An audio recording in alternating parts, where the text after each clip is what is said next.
얼마 전에 지구에서 가장 깊은 그 동굴을 탐사하는 이 다큐멘터리가 TV에서 방영된 적이 있습니다. 근데 이제 대원들이 그 굴 가장 아래쪽까지 이제 갔는데 갑자기 미끄러지면서 이 대원 몇 명이 같이 넘어지고 그 랜턴을 놓치고 말았어요. 그래서 랜턴이 부서지고 때로는 저 낭떠러지로 떨어져서 완전 말 그대로 모두가 흑암에 갇히고 말았습니다. 뭐 옛날 일이니까 요즘 같으면 얼마나 스마트폰에 이 후레쉬 기능이 있잖아요. 근데 그때는 뭐 그런 기능도 없고 그래서 다들 이제 뭐 아무것도 안 보이고 뭐 앞뒤 위아래 방향 감각이 잃었던 그 순간에 다행히 대원 중에 한 명이 그 한쪽 주머니 속에서 옛날 그 휴대폰 아시죠? 그 적고 펴는 거 폴더용 휴대폰을 딱 꺼냈는데 그나마 그 한 명이 그걸 가지고 있어서 그 액정에 그 작은 불빛이 사람들의 이제 비추기 시작한 겁니다. 그래서 그 흑암 어둠 속에서 두려워하던 그 대원들은 그 작은 불빛으로 인해서 서로의 얼굴을 비치면서 안전을 확인하고 또 바닥을 이렇게 비치면서 한 걸음 한 걸음 자기 방향을 찾아갈 수 있게 됐습니다. 근데 그 빛이 없는 상황에서는 그들의 수많은 경험과 또 기술들이 아무 의미가 없는 거예요. 뭐 앞이 보이지 않으니까. 그런 상황 속에서 그 작고 연약한 빛은 그들에게 가장 중요한 두 가지를 선물했습니다. 바로 소망과 삶의 그들이 나아갈 방향이었어요. 그들은 그 빛에 의지해서 마침내 출구를 향해 나갈 수 있었고 또 그들의 생명을 지킬 수가 있었습니다. 그러니까 그 빛은 그 상황 속에서 단순하게 조명의 역할만이 아니라 바로 그들에게 주는 생명의 빛과도 같았습니다. 사랑하는 여러분, 오늘 우리가 함께 나눌 말씀은 바로 이와 같은 시대적인 흑암을 배경으로 하고 있어요. 그러니까 이스라엘 백성이 가장 깊은 영적이고 또 정치적 어둠 속에서 절망하고 있을 때 하나님께서는 이 세상의 모든 랜턴이 꺼진 후에도 결코 꺼지지 않을 영원한 약속의 빛을 선포하셨습니다. 오늘 대림절 첫 번째 주일을 맞이했는데 우리는 그 약속의 빛, 곧 우리를 향해 오시는 이 메시아에 대한 위대한 예언을 함께 묵상하고자 합니다. 이사야가 선지자로 활동하던 그 시대는 이 거대한 제국 아수르의 군합발 아래에 유다와 북이스라엘이 공포와 혼돈으로 떨던 그런 때였습니다. 특히 오늘 본문에 언급된 스불론 땅과 납달리 땅은 북쪽으로 지리적으로 북쪽에 위치해서 이 아수르의 침략을 당하는 최전선에 있었던 거예요. 그래서 해변의 길이라 불리는 이 국제 무역로에 위치한 이 지역은 가장 먼저 그리고 가장 혹독하게 유린을 당하고 말았습니다.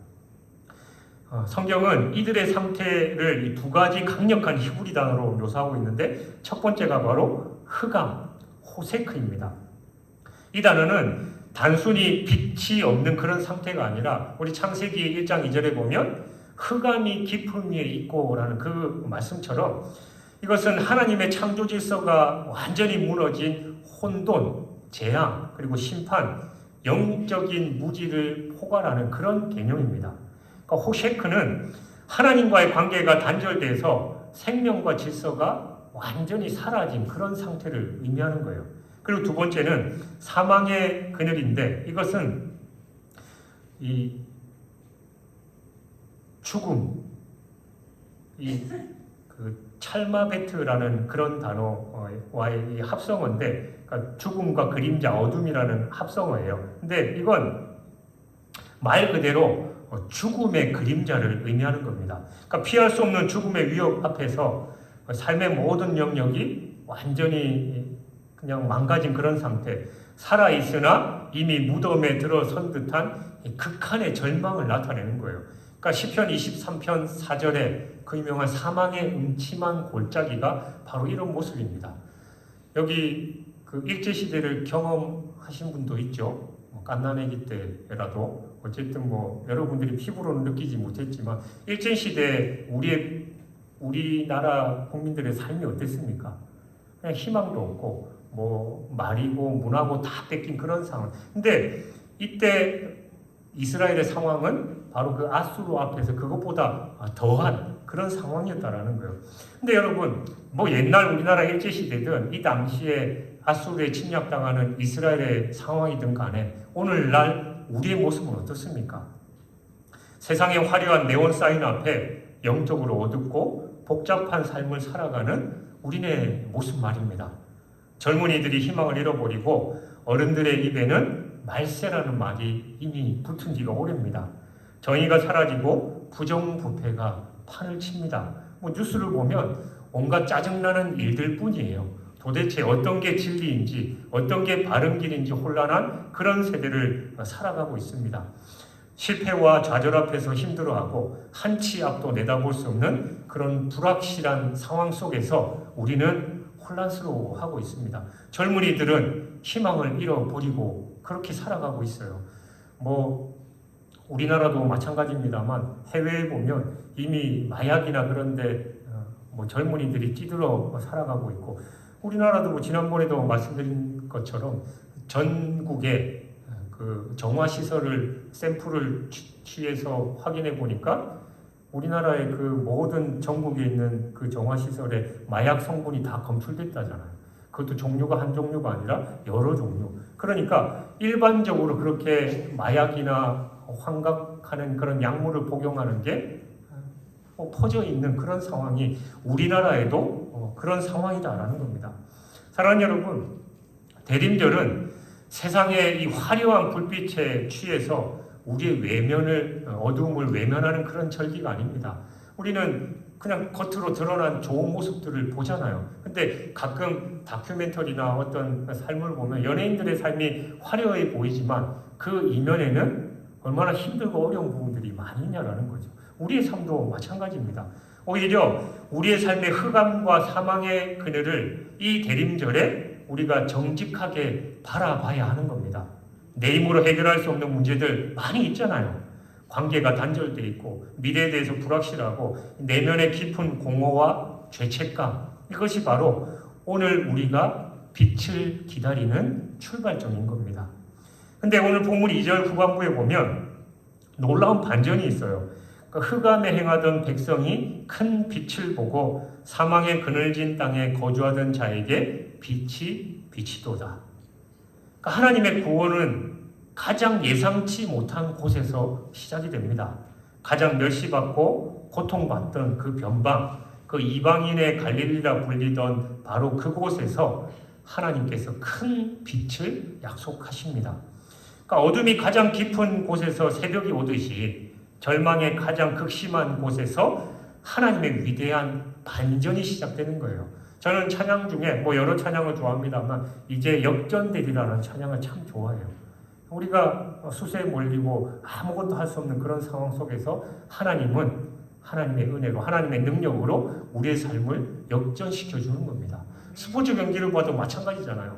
그 팀이 막 지고 있는데 갑자기 뭐 축구 경기 같은 게 후반 얼마 남지 않은 그런 상황에서 막 골을 넣어서 역전되면 그냥 도파민이 솟아나는 거예요. 뭐 얼마 전에 이 배구 선수들을 대상으로 한 예능이 있었어요. 근데 이제 뭐 나름대로 프로 팀에서 뛰다가 이제 방출되고 이런 선수들을 모아가지고 이제 그들을 훈련시켜서 뭐 우리나라 뭐 고등학교 1위 팀, 뭐 일본의 무슨 팀, 뭐 유럽 이 프로 준우승 팀 뭐 이러면서 이제 그 팀들하고 하는 거예요. 근데 저는 이제 그걸 보면서 정말 오랜만에 뭐 스포츠든 예능이든 뭐 합친 그런 프로그램이었지만 손에 땀을 쥐면서 긴장하고 봤어요. 왜냐하면 그들에게 서사가 있는 거예요. 자기가 무시받고 힘들고 외면받던 그 선수였는데 이를 악물고 연습하면서 그 단기간 동안 자기를 무시했던 그 팀과의 경기에서 승리하면서 그 짜릿함을 느끼는 거.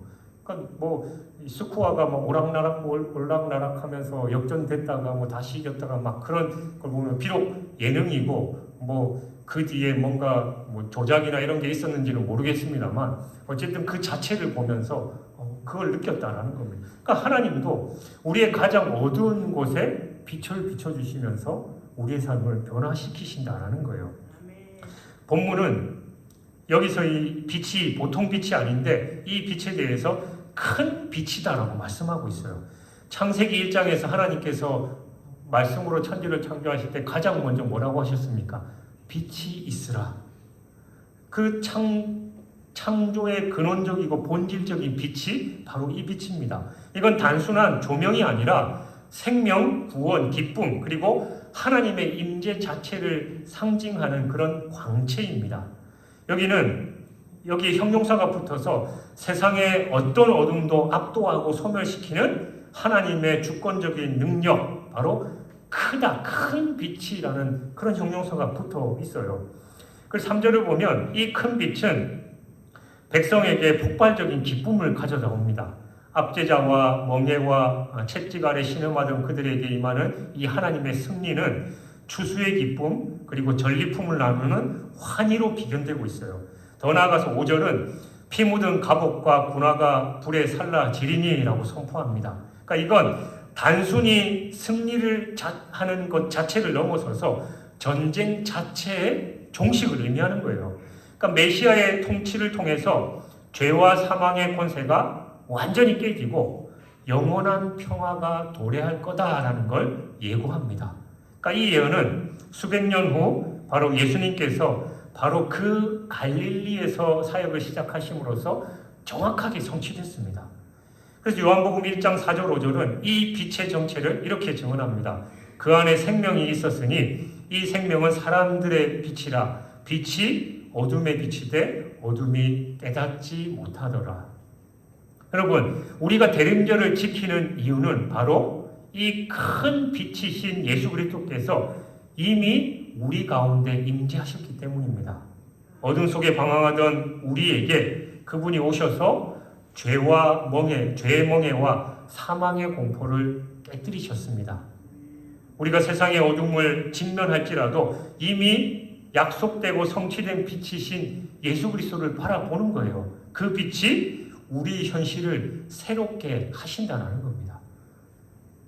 이스라엘 백성이 광야에서 독사에게 물려서 죽어가고 있을 때 하나님께서 노뱀을 만들어서 그걸 보는 자는 다 살 거다라고 했는데 그 희망을 품고 보는 사람들도 있었지만 그럼에도 불구하고 자기가 죽어감에도 불구하고 보지 않는 사람들도 있었어요. 그래서 그들은 말 그대로 독사에게 물려서 죽음을 맞이합니다. 마찬가지로 이 어둡고 혼란한 세상 가운데 빛이신 예수 그리스도께서 오셨음에도 불구하고 그 빛을 보지 않고 여전히 어둠 속에 거하는 사람들은 그 어둠 속에서 죽어갈 수밖에 없어요. 그러나 그 빛을 바라보는 순간 우리의 삶이 역전되고 변화될 줄 믿습니다. 그렇다면 이 큰 빛의 근원이 누구이냐? 6절과 7절은 그분의 정체를 장엄하게 선포합니다. 이는 한 아기가 우리에게서 낳고 한 아들을 우리에게 주신 바 되었는데, 그러니까 이 예언은 성육신의 비밀을 이 압축적으로 담고 있어요. 한 아기는 그분의 완전한 인성, 그리고 한 아들은 그분의 완전한 신성을 암시합니다. 그러니까 온 우주의 소망이 연약한 아기의 모습으로 온다라는 이 역설이야말로 복음의 핵심이에요.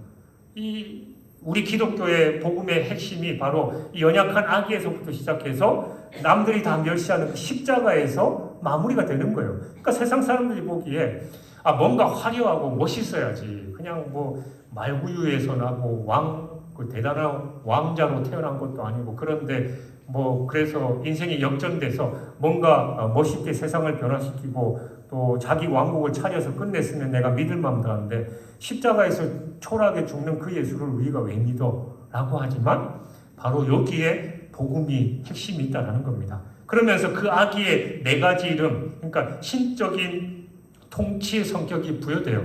우리가 예배 시작하면서 찬양했듯이 첫 번째가 기묘자 모사입니다. 그러니까 그분의 지혜는 인간의 이해를 초월하는 그런 분이에요. 세상의 온도 속에서 누구도 예측하지 못하는 놀라운 방법으로 구원을 계획하시고 이루시는 분. 그러니까 아까 말씀드린 대로 십자가 그 자체가 기묘한 십자가라는 그 자체가 기묘한 역설이라는 증거가 되는 거예요. 남들이 보기엔 다 실패한 것 같지만 결국은 그 십자가의 능력으로 모든 영혼들을 살리고 승리하신 그 기묘한 능력을 말하는 겁니다. 두 번째는 전능하신 하나님, 문자 그대로 강력한 하나님, 용사이신 하나님입니다. 이 표현은 구약에서 오직 하나님 자신에게만 사용됐던 칭호예요. 그러니까 이 아기는 우리를 위해서 싸우시고 어둠의 권세를 완전히 깨뜨리시는 신적인 능력을 가지신 분이다라는 겁니다. 그리고 세 번째, 영존하시는 아버지. 그러니까 그분은 폭군처럼 군림하는 왕이 아니라 아버지처럼 자기 백성을 돌보시고 보호하시는 영원한 아버지이십니다.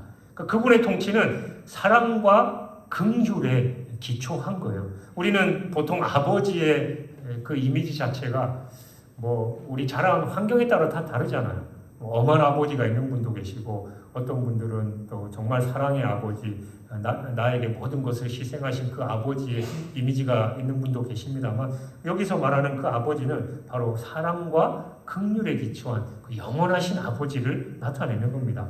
네 번째는 평강의 왕입니다. 그러니까 샬롬, 사르 샬롬인데 여기서 샬롬은 단순히 전쟁이 없는 그런 상태를 넘어서서 완전한 우리가 모든 것이 온전하고 충만한 최상의 상태, 그러니까 하나님과의 관계 회복을 통해서 누리는 근원적인 평화를 의미하는 거예요. 그러니까 이 왕은 깨어진 세상에서 진정한 화해와 완전함을 가져오는 분입니다. 그러니까 로마서 5장 1절은 우리 주 예수 그리스도로 말미암아 하나님과 화평을 누리자라고 선언하면서 이 예언의 이 성취를 증거하고 있어요. 또한 7절은 이 메시아의 통치가 다윗의 왕좌에 앉아서 영원한 공평과 정의로 나라를 세우며 그 평강이 무궁할 것이다 라고 약속합니다. 그리고 이 모든 일이 이루어지는 주체는 우리 인간의 노력이 아니라 만군의 여호와의 열심이다라고 분명히 못 받고 있습니다. 여러분, 우리의 구원은 전적으로 하나님의 주권적 열심과 또 은혜에 달려 있는 거예요. 그래서 우리는 날마다 하나님의 은혜를 고백하면서 감사와 영광을 올려드려야 하는 겁니다. 여러분이 뭔가를 하는 것 같지만 그 모든 것들도 하나님의 역사입니다. 여러분이 이 자리에 앉아서 하나님을 예배하는 것도 뭐 내가 의지로와 교회에 와서 앉아서 예배하는 것이지 라고 생각하지만 그 모든 것조차도 하나님의 섭리이고 역사이고 은혜다라는 거예요. 여러분, 대림절은 막연히 예수님의 탄생을 기다리는 그런 절기가 아닙니다. 이것은 이미 우리에게 오신 빛, 그러니까 예수 그리스도를 통해서 우리의 삶의 어둠을 정직하게 비추고 다시 오실 왕을 소망하면서 그 빛을 따라서 구체적으로 살아가는 신앙의 여정인 겁니다. 그러므로 먼저 우리는 각자의 삶에서 이 어둠을 빛 앞에 내어놓아야 됩니다. 우리 안에 호셰크, 그러니까 곧 죄와 무지, 그리고 상처와 절망의 어둠을 빛이신 주님 앞에 내어놓아야 하는 거예요. 나의 연약함을 감추지 않고 전능하신 하나님의 능력으로 치유와 회복을 경험해야 됩니다. 우리가 의사 앞에 가서 내 병에 대해서 정확하게 얘기를 하고 그것을 바탕으로 정밀 진단을 해야 병명이 정확하게 나오는 거잖아요. 마찬가지로 우리도 하나님 앞에 나아가서 나의 모든 죄, 어두운 부분들, 부족한 부분들을 다 내려놓을 때 하나님의 빛이 우리를 치료할 수 있는 겁니다. 그리고 여러분의 가정의 삶에서도 평강의 왕을 모셔드리기를 바랍니다. 갈등과 불화의 찰마베트, 그러니까 사망의 그늘이 두려워진 곳에 평강의 왕이 다스리도록 기도해야 합니다. 주님의 샬롬이 우리 가정에 임해서 깨진 관계가 회복되고 온전함이 깃들기를 구해야 하는 거예요. 그리고 교회는 이 어두운 세상 속에서 큰 빛을 비추는 등 되어야 됩니다.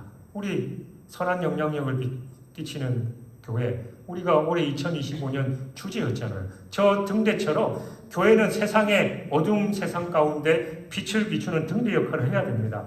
기묘자 모사이신 주님의 지혜를 의지하면서 이 혼돈의 시대에 변치 않는 그 진리와 구원의 방향을 제시하는 공동체가 되어야 되는 거예요. 그들이 우리의 말에 귀를 기울이지 않아도 우리는 주님 다시 오실 때까지 묵묵하게 빛을 비춰야 됩니다. 무시당할 수 있어요. 여러분들 전도하다 보면 예수 믿고 구원 받으세요. 천국 가셔야 됩니다. 콧방귀 끼면서 그냥 지나가는 사람들 있죠. 심지어는 막 거기에 들고 쌍욕을 하는 사람도 있습니다. 그럼에도 불구하고 우리는 그 진리의 빛을 비춰야 돼요. 그들의 어두움 그것을 알기 위해서 주님의 사랑을 전해야 되고 오른뺨 때리면 왼뺨이라도 대면서 그래도 하나님은 당신을 사랑하십니다라는 그 진리를 선포해야 됩니다. 왜냐하면 그게 우리의 사명이에요. 여러분은 그렇게 살아가도록 하나님께서 정하신 겁니다. 예수님이 베드로를 보고 했잖아요. 네가 젊었을 때 네 마음대로 다녔지라도 네가 나이가 먹으면 네 뜻대로 가지 못한다. 끌려다닐 거다. 우리의 삶도 마찬가지입니다. 내가 내 멋대로 살아가는 인생이 아니라 내가 직장 생활을 하든 사람들을 만나든 또 심지어는 여행을 가든 뭘 하든지 우리는 먹든지 마시든지 무엇을 하든지 하나님의 영광을 위해서 하는 삶이어야 합니다. 그래서 이번 한 주간 여러분의 삶에서 구체적으로 다음 사항들을 한번 실천해 보시기 바랍니다. 먼저 내 안의 어둠을 한번 기록해 보세요. 이번 한 주간 내 삶에서 가장 어둡게 느껴지는 부분 있잖아요. 내가 늘 염려하고 걱정하는 거, 그리고 심지어는 죄책감, 또 내 가족들, 또 나와 관계되는 그런 사람들과의 관계의 단절 등 그 구체적으로 종이에 한번 적어보셔요. 이것이 바로 빛이 필요한 나의 흑암이다라는 거, 그것들을 직시하는 겁니다. 하나님 앞에 내려놓는 거예요. 그리고 두 번째, 큰 빛을 선포하십시오. 기록한 각 항목 위에 본문 6절의 메시아의 칭호 중에 상황에 맞는 이름을 대입하면서 기도하는 겁니다. 끊이지 않는 근심 걱정이 있어요? 그러면 평강의 왕이신 주님, 이 염려의 어둠을 몰아내시고 주님의 평강, 샬롬을 내 마음에 채워주옵소서. 어둠아 물러가라. 여호와의 샬롬을 내게 주옵소서라고 기도하는 거예요. 그리고 반복되는 죄책감. 여러분들 늘 반복되는 죄책감 앞에 힘들어하는 경우 있잖아요. 아, 내가 화내지 않아야지라고 하면서도 어느 순간 화내고 있는 내 모습 앞에 아유, 별 수 없나 보다. 그리고 막 짜증내고 불평불만하는 내 모습 앞에서 그러지 말아야지 하면서도 늘 그러는 내 모습 앞에 전능하신 하나님, 주님의 보혈의 능력으로 나의 부족한 죄악들을 씻어 주옵소서라고 기도하는 겁니다. 그리고 복잡한 문제 앞에 기묘자 모사이신 주님, 인간의 지혜로는 풀 수 없는 이 문제에 하늘의 놀라운 지혜를 주옵소서. 이렇게 선포하며 기도하는 겁니다. 하나님은 전능하시고 내가 할 수 없는 모든 것을 할 수 있는 분이시기에 우리는 그 이름에 의지해서 선포하면서 기도하는 겁니다. 질병 때문에 고통받고 계십니까? 여호와 라파. 우리가 주일이고 수요일이고 기도할 때 여호와 라파, 나를 치료하시는 하나님의 이름을 선포하잖아요. 믿음을 가지고 선포할 때 우리를 치료하시는 하나님의 그 역사가 임할 줄 믿습니다.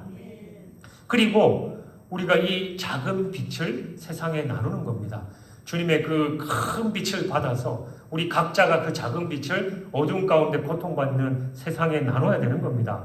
약속의 빛이 가장 필요해 보이는 사람들 있잖아요. 여러분의 가족들, 또 친지들, 이웃들, 또 직장 동료들에게 따뜻한 말 한마디, 그리고 작은 도움, 감사의 메시지로 이 소망의 빛을 전달하는 작은 행동을 한번 실천해 보십시오. 힘들어하는 사람들에게 걱정하지 마, 내가 기도해 줄게. 내가 늘 기도하는 거 잊지 마세요라고 문자를 준다든지 전화를 한다든지 위로를 하는 거예요. 또 육신의 질병으로 고통받고 있는 그런 분에게 기도의 문구를 보내주면서 내가 늘 기도하고 있습니다. 하나님께서 치유하실 겁니다. 힘내세요라고 그런 작은 메시지를 전달하는 거, 그 소망의 빛을 전달하는 게 우리의 역할이다라는 겁니다. 노르웨이의 이 험준한 해안가에 한 등대를 지키던 등대지기가 있었습니다. 그럼 매일 밤 이 폭우가 몰아치거나 짙은 안개가 깔릴 때도 어김없이 그 등불을 밝혔습니다.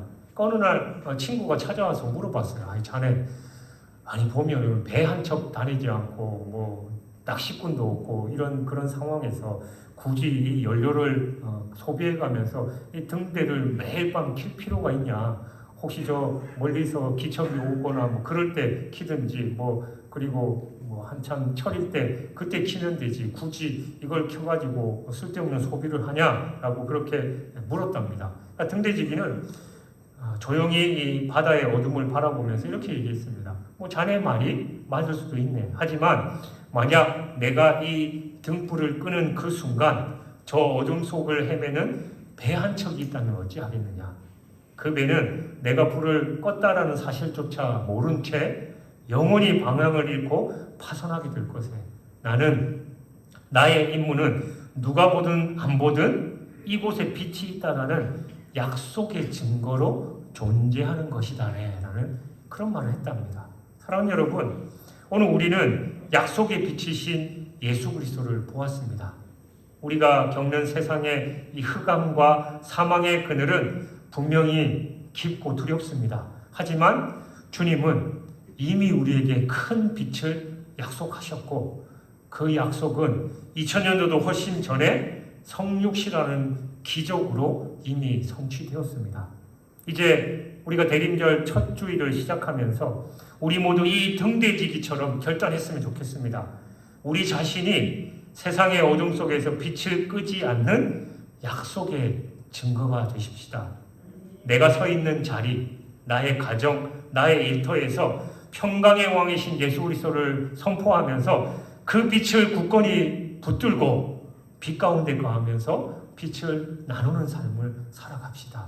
그러면 그 빛이 있는지조차도 몰라서 어둠 속에서 헤매고 고통받고 있는 그 영혼에게 그 빛이 비추는 순간 그 영혼이 그 빛으로 돌아오게 되고 그 삶은 어둠과 절망과 고통이 아니라 희망과 밝음과 또 저 영혼을 바라보면서 살게 될 줄 믿습니다.